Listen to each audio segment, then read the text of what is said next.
you're operating without clearance as it stands at the minute from the CCPC. My understanding is that clearance has not been formalised with regard to the CCPC. So you're operating without clearance. It's easy to say yes. Yeah, but equally, the CCPC have been kept up to date with every aspect of what GAA is doing. But you haven't got clearance. That's my question. Not that I'm aware of. Correct. So you're operating without clearance. Correct. It's hoped Europe will have a nature restoration law in place before the end of the year. The controversial proposals were the subject of a flurry of votes in Strasbourg today. It was approved by a very tight margin and now goes to another stage of negotiation. Vincent Ruddy, president of the Hill Farmers Association, told the Heart Shoulder here on News Talk he has misgivings about the proposal. What the proposals in this law is not the way to do it, because we're being forced with a gun effectively to our head to try and deliver on targets, and we haven't had the proper negotiation. Ms Ars has been appointed as the Forensic Accountancy Services to examine certain issues at RTE. The forensic accountant will initially focus on the barter account and any off-balance sheet accounts. It's 7:02. News Talk weather. Thanks to Ryanair. Get on your bike to the Cycling World Champs in August with Ryanair's low-fare flights to Glasgow. Sunny spells and scattered showers tomorrow, highest temperatures of 15 to 19 degrees. And now you're up to date on News Talk. The Newsround on Off the Ball. This is News Talk. Now then, you're very welcome along. So we'll be looking ahead to the All-Ireland football semi-finals in the company of Colin Boyle and Darren O'Sullivan once again. Together again with us here on Off the Ball, we'll have Gavin Cooney, who was at Leinster House for the afternoon. Between Oireachtas committees and Dáil motions and tubs, it's been the greatest week in the lives of most backbenchers in this country. 53106, the text number. We're at Off the Ball on Twitter. Michael McCarthy here in studio. Hi, Joe. What a time to be alive, they're saying to each other over in Leinster House.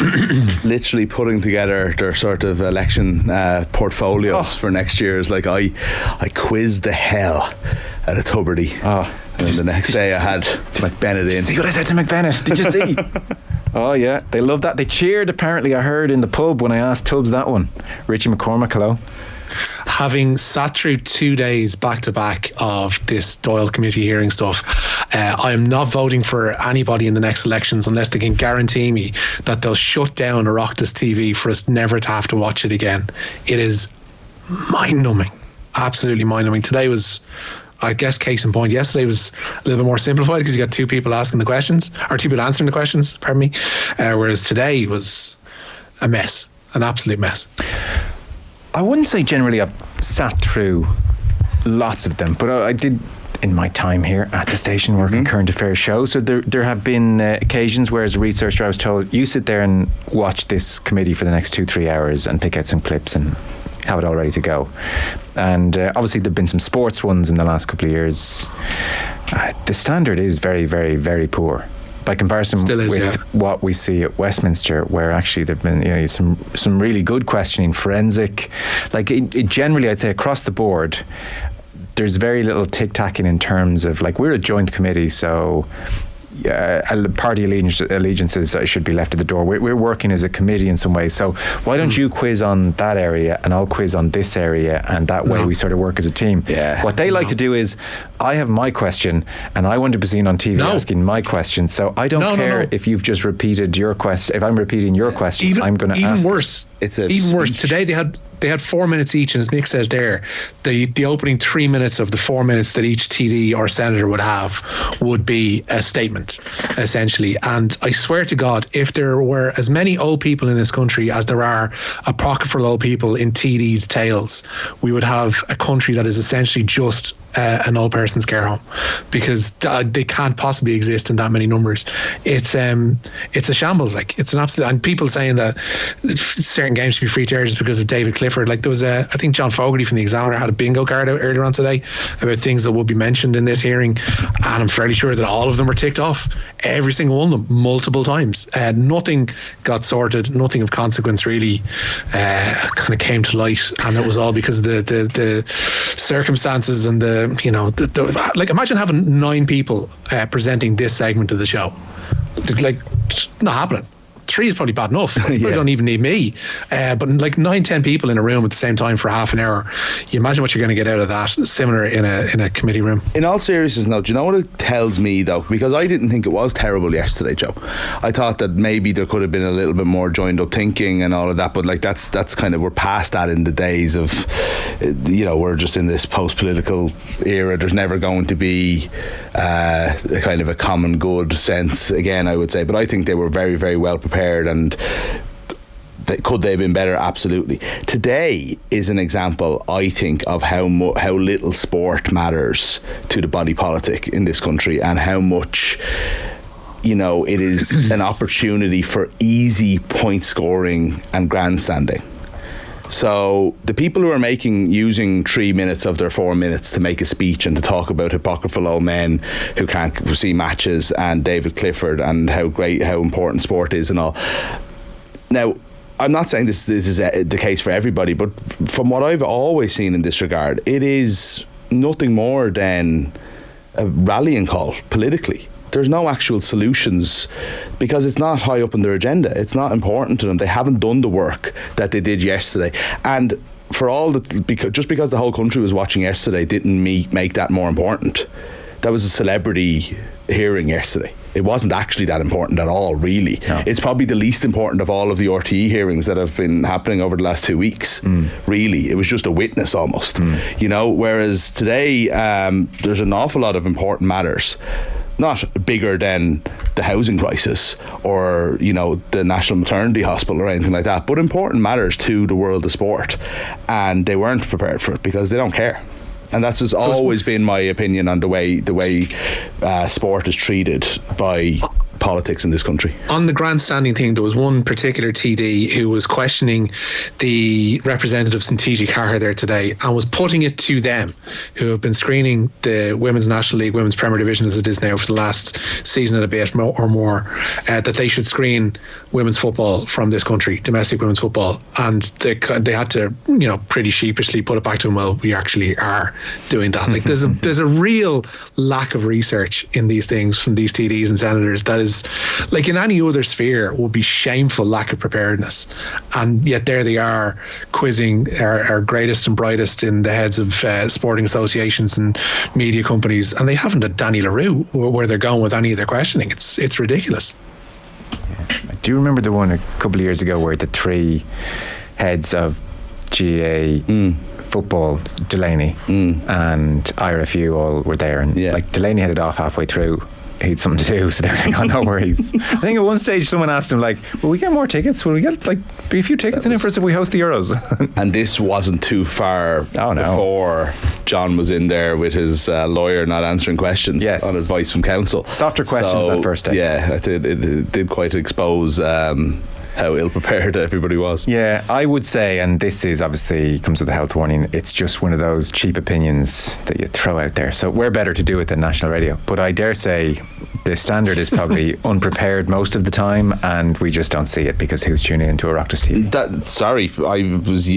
That's my opinion exactly. And again, maybe that's not fair, but and it's certainly not the case for everybody. And I think you do see some people who are incredibly on top of a lot of briefs. They have a lot to be on top of. Yeah. But I would say a lot of things, I think sport is where we see it every 6 months and we see how bad it is, and then you think to yourself, this must be the case with everything. A majority. Yeah, there were exceptions. I remember Catherine Murphy stood out a mile in one particular Oireachtas hearing with the FAI a few years ago. Yeah. There was a reason, I suppose. Frank in Galway says, why are they so constrained by time? What's the rush? I guess everyone wants their say, and then the answers go on and they have to try and keep things moving to a point, I suppose, Frank. But there is, a real sense of clock. Quite not an easy thing, but very possible to filibuster if you were that way inclined. I mean, one of the, I don't know, I haven't seen John Fogarty's bingo card, but I mean, if the phrase, now keep it short, please, Deputy, isn't on it, then we're just not trying. A great after a day of what amounted to rubbish TV that we're now talking about it on the radio. Please, just give me sport, lads. We will give you sport. So, in particular, Colin Ball, Darren Sullivan will be talking about the football weekend upon us. Kind of a curious atmosphere ahead of a football semi-finals in that speaking as neutrals, we know where the four counties are and their fans are, but as neutrals, you'd kind of cheer on underdogs in a lot of these games, and I think the country is a real soft spot for Monaghan in particular, and yet my sense is most people really don't expect a shock, aren't massively looking forward to them, and are probably happy enough for Dublin and Kerry. They'll just take the penance, the purgatory of like a semi-final weekend, get it done, to get a Dublin-Kerry final, which is not really how you want to sell it. No, I don't think so. I don't think so. But I think there's an element of, if you're from Monaghan at this stage, you've been through the quarter-final, semi-final ringer. You've been good for 15 years at this stage, if not longer, right? Yeah. Kind of 2007, the first time I remember Monaghan really making a huge impact and almost beating Kerry that time. And that's a long time to never get over that line and never make it to the All-Ireland final. And I think that at this stage they're probably at a point where it was like, this has to be the year. You know, it's Conor McManus is getting older, Carl O'Connell's getting older, etc. But from a neutral's point of view, I think there is a understandable assumption from our point of view, having seen Monaghan, that this is the level that they can reach. Like, this is them achieving their potential, and it's fantastic. But that, like, we can't see them beating Dublin in Croke Park in an All-Ireland semi-final, and for that there is something kind of anticlimactic about it in advance. You know, I think Derry Kerry is not in that boat at all. I still think there's a huge amount of improvement in Derry, and there's like the experience they're getting over the last couple of years. You don't know when that's going to click on a day like that in Croke Park, and Kerry have been seen to be vulnerable at times this year. Obviously not the last day. So I think that could be interesting. It might not be the greatest football in the world, but I think that's okay at this time of year. I think at this time of year in a almost full Croke Park with the tension, I think the style of football becomes less important. Colin Boyle and Darren O'Sullivan are with us after 9 o'clock. Jeff Shackelford, a brilliant golf journalist, is with us after 8. He'll tell us what's been happening over at this LIV PGA Tour Senate hearing. Hearings in another country. That's what compare Oireachtas committee hearings with Senate hearings and see what Jeff makes of them. And Gavin Cooney, who was at Leinster House for the day, will join us in studio 7:30. We'll play a few clips and bring you up to speed on everything that happened today, because it was a two-pronged situation this afternoon at Leinster House. There was the Oireachtas Committee on the future of sports broadcasting in the country, and so GAA Go in particular was up for discussion. Jonathan Hill was there talking on behalf of the FAI, but also on the floor of Leinster House in the Dáil, Aidan O'Riordan and Labour tabled a motion looking for far more funding for soccer, football in this country. So there was plenty going on the sporting front today. We should get into the news round. So disappointment last night for Rovers in Europe, Rich, and we have St. Pat's this evening. Yeah, they are approaching half time in Luxembourg in the first qualifying round of the Conference League. It's Dudelange 1, St. Pat's 0. Uga Sista Van Lingen with that goal for the Luxembourg side on 24 minutes. As I say, 3 minutes to go to the break in that one. Shamrock Rovers, meanwhile, will have to score away from home in Europe for the first time in 5 games if they're to reach the second qualifying round of the Champions League. Stephen Bradley's side went down 1-0 at home to Icelandic champs Breidablik last night. Speaking to Aisling after the game, Rovers defender Roberto Lopez felt they deserved a draw. Yeah, probably. I suppose they got their goal. We maybe keep the clean sheet. Probably more deserving. But I think we can be a bit more ruthless in the final third. Maybe create a bit more chances. But look, we learned from tonight. There's still 90 minutes to play for, and I think we'll rewatch the video. We'll tweak a few things, and we'll be ready to really cause problems over there. Yeah, you're really positive going into the second leg. So was Stephen when he spoke to us as well. I suppose there's no other way to be, but it is tough to go into a second leg away from home, a goal down. Yeah, absolutely. Look, but we've been in this position before. We know what it requires. It's the same as anything. It's half time, you're 1-0 down. You don't just sort of shake hands with your opponent and say, right, that's it, we're done. We have to be ready, and we have to be ready to win this tie because we want to continue into the next round. This is what we worked so hard last year and all the years coming, is to be at this level and play at this level, and we're not going to give it up for nothing. Richie, I found it interesting that Bradley after the match last night said, I think it was Thought and Ashling as well, said that that they were too conservative in the first half, as if this was a kind of the players went out and didn't take chances. And it's like, seems to me that you flagged it last night, we flagged it out in the office as well, that they were basically playing with like 7 defenders, and every indication was that they were going to go out and play too conservatively. So it just feels strange when you hear the manager kind of saying it as if like, I can't believe it, we went out conservatively. In effect, they played a 3-6-1 last night, which is like they're playing at home against Icelandic opposition. association who are, granted part-timers, that mightn't necessarily mean much in the current football landscape and at this point in the competition, but with the squad that Shamrock Rovers have and the attacking talents that they do possess, most of which did start on the bench last night, they should be beating a side like that at home. Over the two legs, who knows, but certainly on their own patch, Rovers should be on the front foot more to try and win a game like that. And it's been, like, to be honest with you, it's happened far too often. They're having trouble conceding domestically in the past couple of games as well. That game in Drogheda, the most recent case of which, and I don't know why. There's every reason to let that team loose, and they could play sparkling attacking football. They could have two up top and have Jack Byrne pulling the strings in behind, or maybe even a Richie Towell, and more often than not we get what we saw last night. And last night's result was basically the worst case scenario. They haven't scored away from home in Europe, as I mentioned, in 4 games, and it's going to be very difficult to do it on a plastic pitch just south of Reykjavik. Katie McCabe went over on her ankle last week against France. The news is good though from Australia today. Yeah, Republic of Ireland manager Vera Pauw says Katie McCabe is fully fit ahead of their final World Cup warm-up friendly. The captain, as you mentioned there, Joe, injured her ankle in last week's loss to France, but Pauw's confirmed that McCabe is training fully ahead of Friday's behind closed doors game with Colombia in Brisbane. It's going to be 2 different 11-a-sides in that one for Ireland. And the manager was also asked about lessons she'd brought into this tournament and highlighted the work of periodisation coach Raymond Verheyen. The key thing for me is that I trust on the periodisation method. I trust because the Netherlands has showed that from a team that was vulnerable in the second half to a team that was actually called the fittest. With South Africa, we had to travel during the Olympic Games to tropic areas with in 3 groups, arriving 5 o'clock in the morning and still being able to put pressure on Brazil in the 91st minute. So that is what I take from the preparations with the other teams.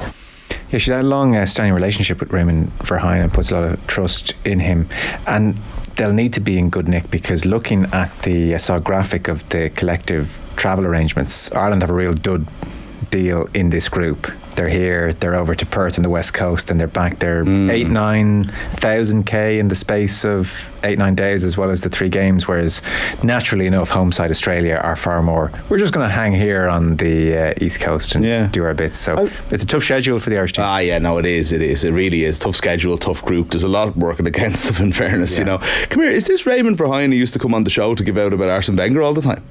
Yep. I've somehow missed this entire story. He was a regular at Off the Ball back in the day.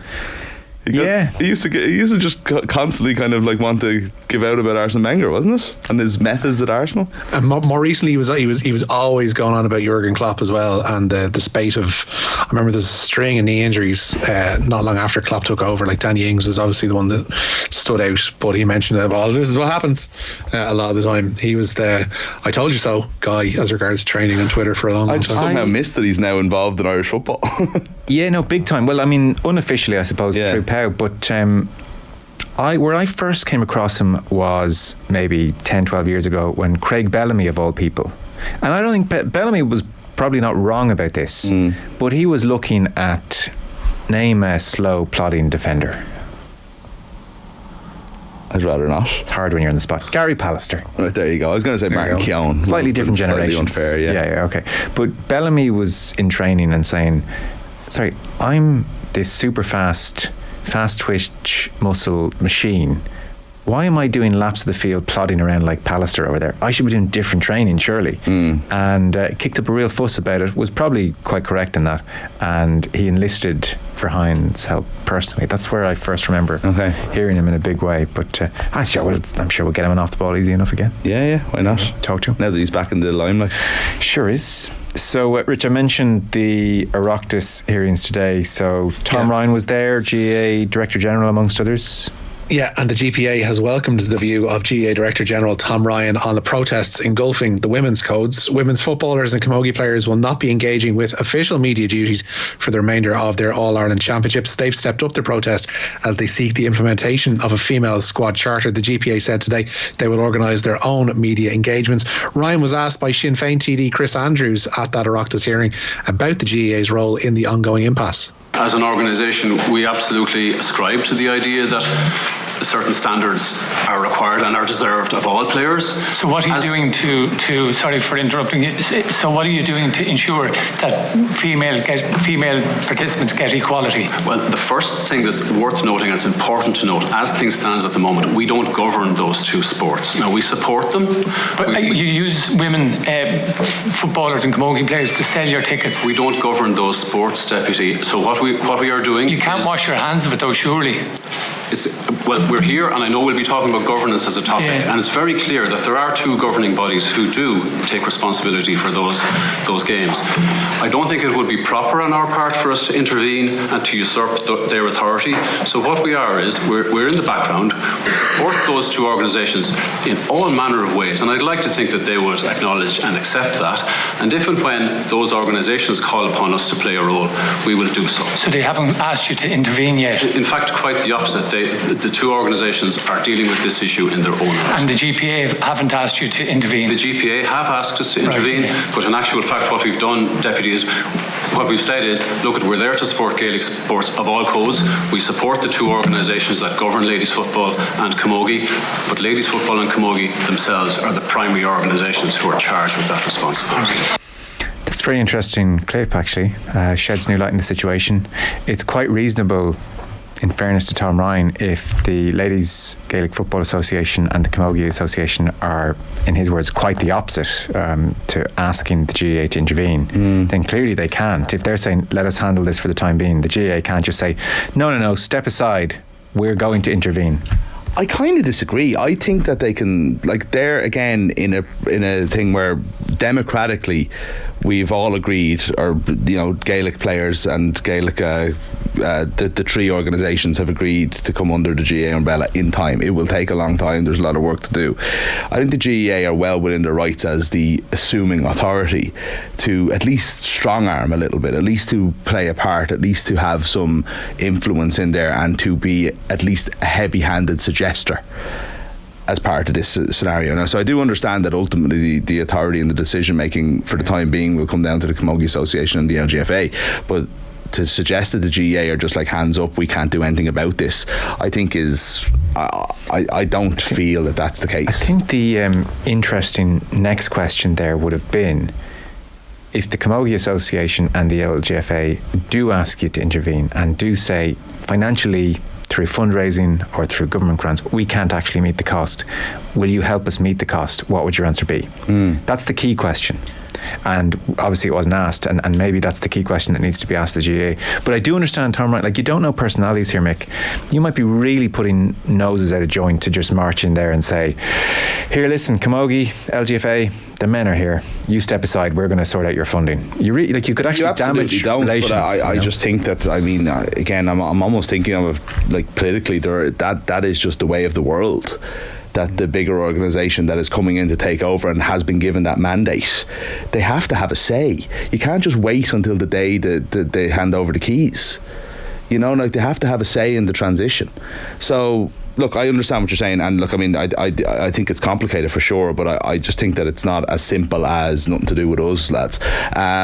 I don't understand why the LGFA and the Camogie Association wouldn't ask. Well, they can't afford to do what the players are looking for. It's just impossible. So the GAA are the only answer. So it's confusing to me that they haven't been asked. It's kind of interesting when you get these Oireachtas committees and you get information that you really need. Exactly. Like, I've been wondering about the dynamics for the last couple of weeks. Yeah, I think on the back of that, it's very reasonable to ask the Camogie Association and the LGFA, what's the resistance in actually saying to the GAA, we would take the funding now? Because the GPA for sure want it, the players want it. But if the two associations, the governing associations, are saying to the GAA, no, you guys stay put, we're handling this, then I think that's that. I think you have to go. They're the governing bodies, Ultimately, it will come down to that. But I do think there's influencing that is legitimate and fair at this stage of the process. No, sure. So we'll see how that all develops. We have obviously a World Cup under 20 final very much on the horizon. Friday, Yeah. Richie Murphy has made one change to his Ireland starting team for that World Under-20 Championship final with France. James McNabney returns from suspension to start at blindside flanker. Dermot Mangan slots into the second row alongside Conor O'Tierney, with Charlie Irvin dropping to the bench. France are unchanged from their convincing semi-final win over England, but have moved away from a 6-2 split on the bench. They've gone for the conventional. Yeah. I'm right in saying Friday, haven't I? Yeah, Friday, 6 o'clock. Friday, yeah. Strange time. It is, yeah. I suppose it's, what's that, South African time? I don't know. Yeah, it is. I just mean the Friday aspect. It's a strange day for Saturday. Yeah. Why not just hang on the extra day and put it on the weekend for sure? I don't know. Let us win the World Cup on Saturday. They've got the whole weekend to celebrate. Saturday, you see. Say again, Rich? The rugby championship, I'd imagine, adds to fair enough. That's a very good reason. Actually, that makes perfect sense. I retract my comment there. So Wimbledon then, Richie is progressing. Yeah, there's going to be a new name on the Venus Rosewater dish on Saturday. Defending women's champion Elena Rybakina lost her quarter-final in 3 sets to last year's beaten finalist Ons Jabeur. The Tunisian is going to play Arina Sabalenka in those semi-finals. The second seed beat Madison Keys 6-2, 6-4 this afternoon. Daniil Medvedev came from 2-1 down to beat the world number 43 Chris Eubanks in 5 sets in their quarter-final, ending the Americans' fairy tale run. The third seed will play top seed Carlos Alcaraz in those semis. The Spaniard beat 6th seed Holger Rune in straight sets this evening. You were telling me, I think Pete has the clip, charming Wimbledon interview alert. This is a guy we obviously mentioned, Chris Eubanks, and he was in a tiebreaker in the 4th set to win the match.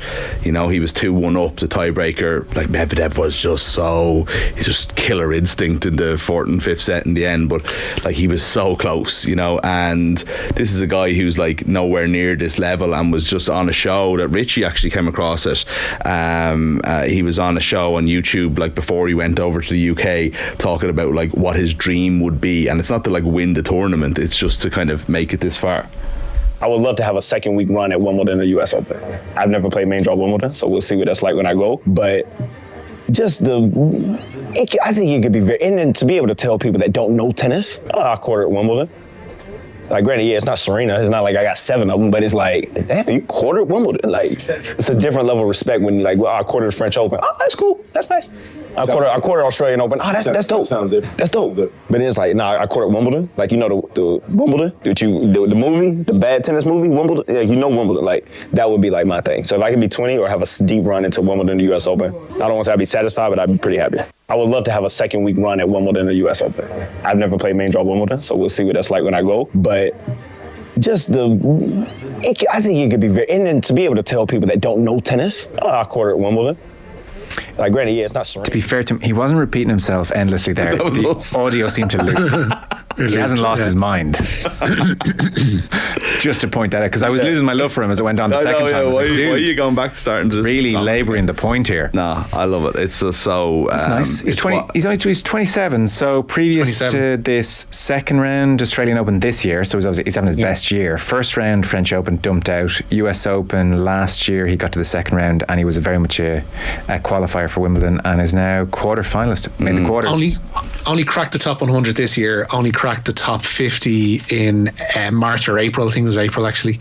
Open a correction on that, but he's been a hitting partner before. He was more so a commentator, talking head on the tennis channel. It's a proper and we have to be wary about obviously fairy tale stories, but it's it's remarkable that at that age, as I was listening to the commentators on BBC saying it today, people mature at different ages. Tennis players do. So maybe 27 was just his age. But he plays a beautiful style of tennis as well. To watch him, it's really languid and really laid back, and looks like he's enjoying it while he's playing. So fingers crossed that's not the last we hear of him. Did you notice his drive-by on the Wimbledon movie as well, starring Paul Bettany? Yeah, it was brilliant. It's a terrible tennis movie. The thing I was going to say though is that for me now, that is there's the person whose lifelong dream is to win Wimbledon, who's been in a tennis academy since they were 7, and they're this regimented robotic life to get there, and there's something great about that as well, and that's personal achievement. But for me, what sport is this guy kind of battling his whole life, and at 27 making a quarter final, and that's his dream, to get to the second week of Wimbledon, and then getting the 5 sets against one of the best players in the world, Medvedev, and literally just running out of steam in the 5th set, but being there in a tie break to win it. good. Like he did himself proud when he got there as well. Then I suppose is my point. Yeah, Ronan in Kildare. Ronan, you're so right. I kicked myself when I said this. Gary Pallister was the fastest player in the United back four back in the day. Love the show. He Steve Howie, deceptively fast. I should have went for Brucey. I think Steve Howie had a bit of legs to him as well. To be fair, done Pallister a disservice there. Yeah, who would have played with Bellamy? Steve Bruce. I said Brucey. Yeah. Sylvain Distan wasn't necessarily the most pacey, was he? When he was at Man City together. No, it's just so random though. We gotta go. Richie, thank you. Can we not just sit here and name centre halves? No. Come on, let's go. Gav Cooney is here in a suit, by the way. Don't delay him any longer. Don't worry, that's my first question to Gav. Mick, thank you. Thank you. Your chance to win big. News Talk's Summer Cash Machine. Now we had a winner.